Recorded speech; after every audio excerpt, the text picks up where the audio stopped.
في فكرتين كده عن التربية دايما في بالنا.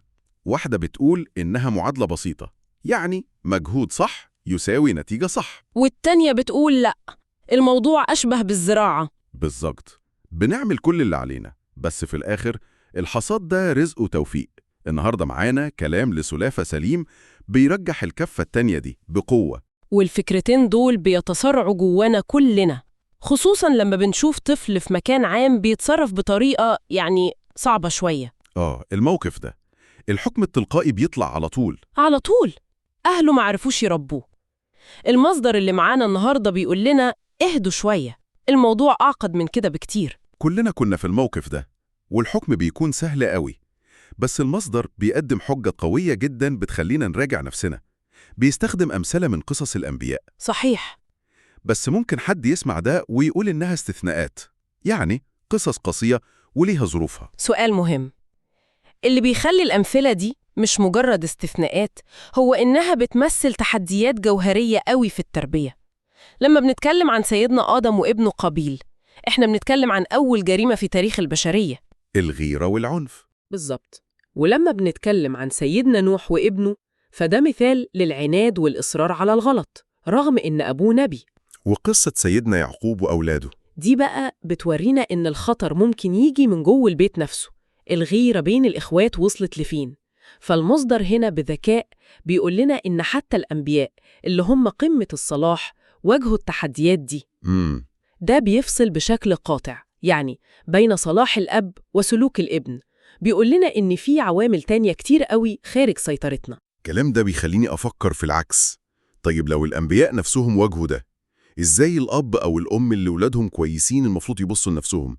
أكيد في فخ هنا. وهو ده بالظبط اللي المصدر بينبهنا ليه، فخ الغرور. المصدر بيقول جملة قوية قوي: ما تقولش أنا ولادي متربين عشان أنا عرفت أربيهم. صعبة قوي الجملة دي جدا. وهنا بتيجي فكرة جوهرية، اللي هو إن نجاح التربية مش إنجاز شخصي أستاهل عليه جايزة، لأ، ده رزق إلهي يستحق مني الشكر. النقطة دي بصراحة عمري ما فكرت فيها بالشكل ده.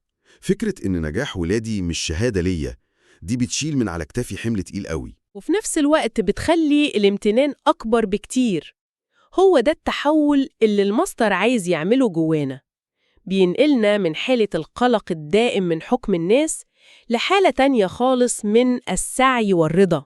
بدل بقول أنا نجحت، أقول الحمد لله الذي وهب لي. بالظبط، ده بيغير الحالة النفسية كلها. طيب بس في المقابل، مش ممكن حد ياخد الفكرة دي كعذر للتقصير؟ يعني يقول خلاص ما دام هو توفيق من ربنا يبقى أنا مش مسؤول؟ لا طبعا، المصدر مش بيقول نلغي السعي أبدا. الفكرة مش في التواكل لكن في التوكل. زي المزارع؟ تماما زي المزارع، بيحرس الأرض ويبذر ويسقي، بيعمل كل اللي عليه، لكن في النهاية عارف إن المطر ونمو الزرع مش في إيده. التربية كده اجتهاد وسعي ودعاء. وبدل ما نحكم على بعض، المصدر بيقترح البديل الأجمل: ندعي لبعض.